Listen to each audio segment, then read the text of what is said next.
Because Information and Broadcasting Minister is doing a press conference here. Let's listen in. पर productivity linked bonus दिया जाता है और इस बार 11,27,000 एम्प्लॉयज़ को 1,832 करोड़ रुपए का ये इंसेंटिव दिया जाएगा, बोनस दिया जाएगा, जो 78 दिन का बोनस होगा और 17,951 रुपए जो है ये मैक्सिमम की लिमिट रहेगी, जो 78 दिन के लिए है। एलिजिबिलिटी जो है इसमें track maintainers, drivers, guard, station master, supervisor, technician, technical helper, controller, pointsman और ग्रुप सी के स्टाफ, ये सब लोग उसमें रहते हैं। 1,832 करोड़ का लाभ ये प्रोडक्टिविटी लिंक बोनस रेल कर्मचारियों को दिया गया है। दूसरा निर्णय आपने देखा, दुनिया भर में एलपीजी के दाम बहुत बढ़ गए हैं। कुल मिला के देखा जाए लगभग 300% दाम दुनिया के कई देशों में एलपीजी के बढ़े हैं। जहां एक और भारत सरकार ने मुफ्त अनाज देने का काम भी किया था, मुफ्त वैक्सीन देने का काम भी किया, वहां पर साथ ही साथ किसानों के ऊपर बढ़ते हुए खाद के दाम के भी बोझ नहीं पड़ने दिया। उसी तरह से ही बढ़े हुए जो दुनिया भर के दाम है उसके मुकाबले भारत में बहुत कम है, उसका बोझ जो हमारी पेट्रोलियम कंपनीज हैं, पब्लिक सेक्टर अंडरटेकिंग की जो ऑयल मार्केटिंग कंपनीज हैं, जून 2020 से लेकर जून 2022 तक 22,000 करोड़ रुपए का जो इन्होंने खर्चा वहन किया है, वो वन टाइम ग्रांट भारत सरकार 22,000 करोड़ रुपए की दे रही है ताकि आम नागरिक के ऊपर, देश की सामान्य जनता जो हमारे देश के नागरिक है उसके ऊपर इसका बोझ ना पड़े। तो उसके लिए one time grant public sector undertaking की ऑयल मार्केटिंग कंपनीज को दी गई हैं, जिसमें इंडियन ऑयल कॉरपोरेशन लिमिटेड है, भारत पेट्रोलियम कॉरपोरेशन लिमिटेड है और हिंदुस्तान पेट्रोलियम कॉरपोरेशन लिमिटेड है। तीसरा, गुजरात में दीनदयाल पोर्ट जो कि सालाना लगभग 127 मिलियन टन की क्षमता रखता है, एक बड़ा निर्णय लिया गया है ताकि पीपीपी मोड के अंतर्गत, बिल्ड ऑपरेट ट्रांसफर के मोड पर दीनदयाल उपाध्याय पोर्ट पर कंटेनर टर्मिनल बने जो टूना टेकरा में है और साथ ही साथ मल्टीपर्पज़ कार्गो का भी वहाँ पे डेवलपमेंट हो। ये दो निर्णय वहाँ पर लिए गए जिसको विस्तार में मैं आपको बताऊंगा, लेकिन कुल मिलाकर इन दोनों के ऊपर 5,963 करोड़ रुपया खर्च होगा जो कंसेशनियर खर्च करेगा और इसके अलावा जो 531 करोड़ के लगभग वो जो हमारी दीनदयाल पोर्ट अथॉरिटी है वो खर्च करेगी ताकि उसके अगले कुछ साल तक जो मेंटेनेंस, ड्रेजिंग वगैरह के है वो भी कर सकें। इससे क्षमता भी बढ़ेगी।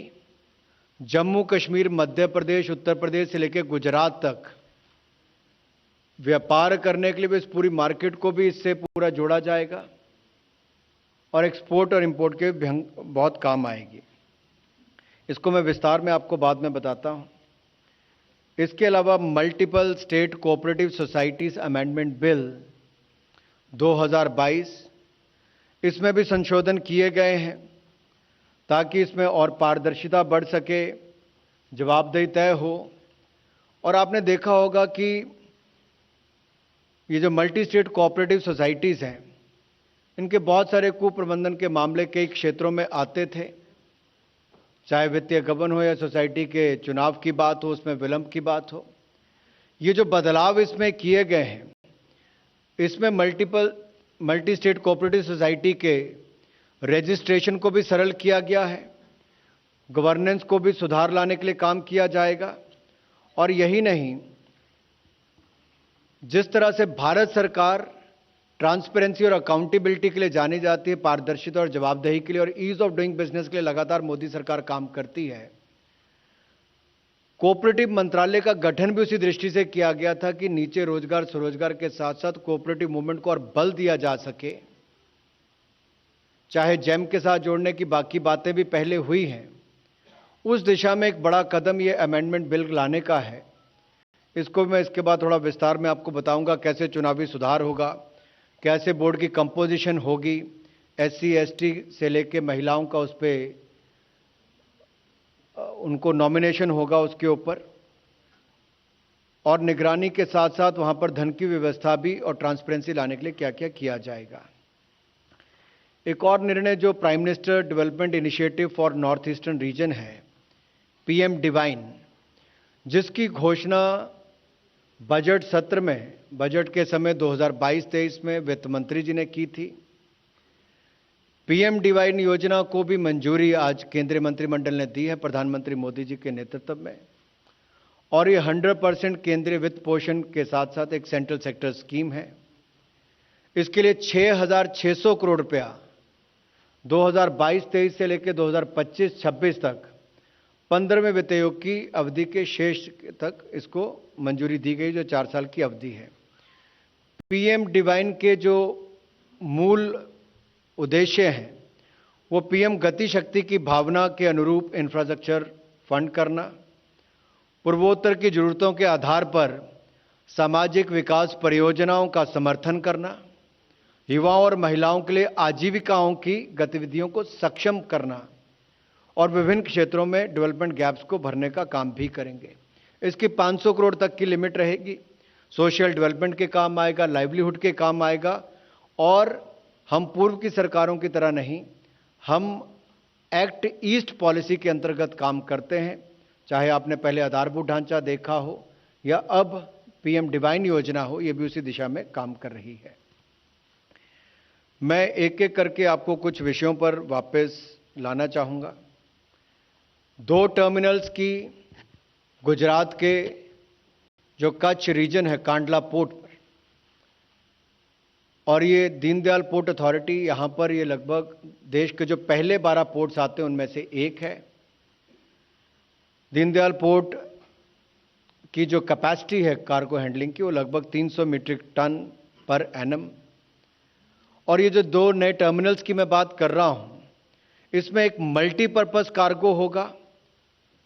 ये टूना टेकरा में है, जिसमें 2,250 करोड़ रुपया खर्च होगा, जिसमें से 1,719 करोड़ रुपया कंसेशनियर खर्च करेगा, जो कार्गो बर्थ बनाने के लिए turning circle, approach channel, dredging कार्य सब इसमें शामिल होंगे।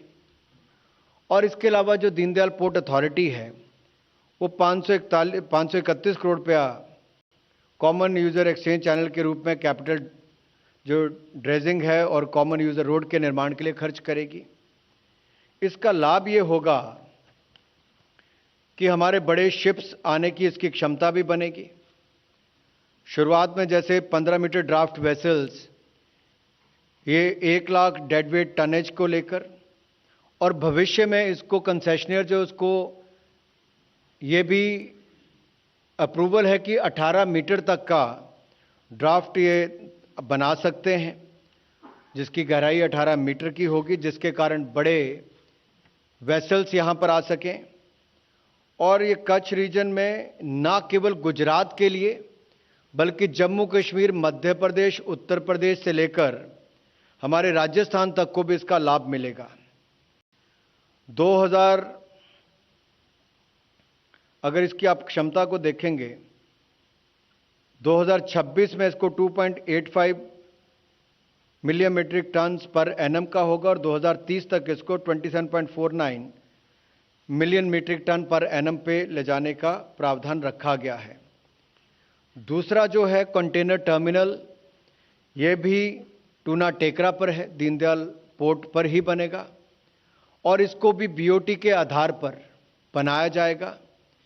4,243 करोड़ रुपया इसके ऊपर अनुमानित लागत जो कंसेशनियर की तरफ से आएगी, और 296 करोड़ रुपया जो है जो यूजर फैसिलिटीज के लिए दीनदयाल पोर्ट अथॉरिटी खर्च करेगी।